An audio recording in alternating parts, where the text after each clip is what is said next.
guys, di video kami kali ini akan membahas tentang pengertian apa sih itu akuntansi pendapatan dan belanja dalam pemerintah. Daripada kalian juga penasaran dan berlama-lama, mending kita langsung saja masuk ke materi pertama. Pendapatan dan belanja negara merupakan komponen utama dalam pengelolaan keuangan negara. Hal ini diatur dalam Undang-Undang Nomor 17 Tahun 2003 tentang Keuangan Negara. Dalam praktiknya, akuntansi pemerintah menggunakan dua basis pencatatan, yaitu basis kas dan basis akrual. Perbedaan kedua basis ini sering menimbulkan perbedaan angka dalam laporan keuangan. Oleh karena itu, penting untuk memahami bagaimana pendapatan dan belanja diakui dalam masing-masing laporan. Pendapatan adalah seluruh penerimaan negara yang menambah ekuitas dan tidak perlu dibayar kembali, sedangkan belanja adalah semua pengeluaran negara yang digunakan untuk kebutuhan pemerintah dan mengurangi saldo anggaran. Karena adanya perbedaan waktu pengakuan antara basis kas dan akrual, maka pencatatan dalam laporan keuangan bisa berbeda.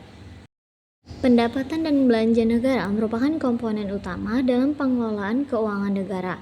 Hal ini diatur dalam Undang-Undang Nomor 17 Tahun 2003 tentang Keuangan Negara.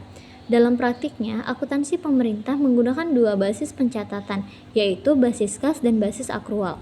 Perbedaan kedua basis ini sering menimbulkan perbedaan angka dalam laporan keuangan.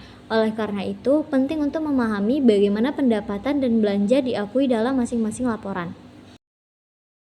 Laporan realisasi anggaran atau LRA menggunakan basis kas, artinya pendapatan diakui saat uang benar-benar diterima di kas negara. Sedangkan laporan operasional atau LO menggunakan basis akrual, yaitu pendapatan diakui saat hak untuk menerima sudah muncul walaupun uang belum diterima, jadi perbedaan utamanya ada pada waktu pengakuan.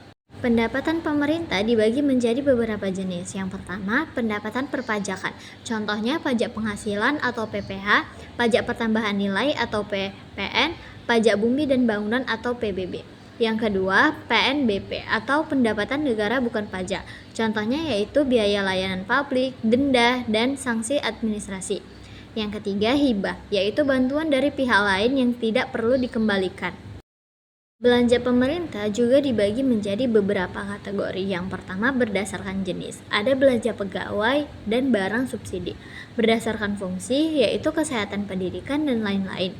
Berdasarkan organisasi, yaitu kementerian atau lembaga yang menggunakan anggaran. Tujuan klasifikasi ini adalah agar penggunaan anggaran lebih jelas dan terarah.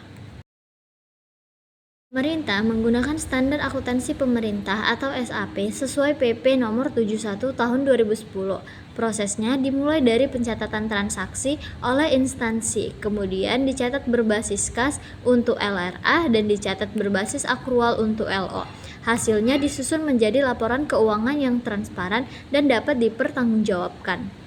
Studi kasusnya yaitu, contohnya pemerintah menerima pendapatan sebesar 100 juta, kemudian mengeluarkan belanja alat tulis kantor sebesar 40 juta, dan tagihan listrik 10 juta belum dibayar. Dalam LRA hanya dicatat yang sudah dibayar atau diterima. Dalam LO semua dicatat, termasuk tagihan listrik yang belum dibayar. Kesimpulannya yaitu, pendapatan dan belanja pemerintah dicatat dengan dua basis, yaitu basis kas untuk laporan realisasi anggaran dan akrual untuk laporan operasional. Perbedaan ini bertujuan memberikan informasi yang lebih lengkap.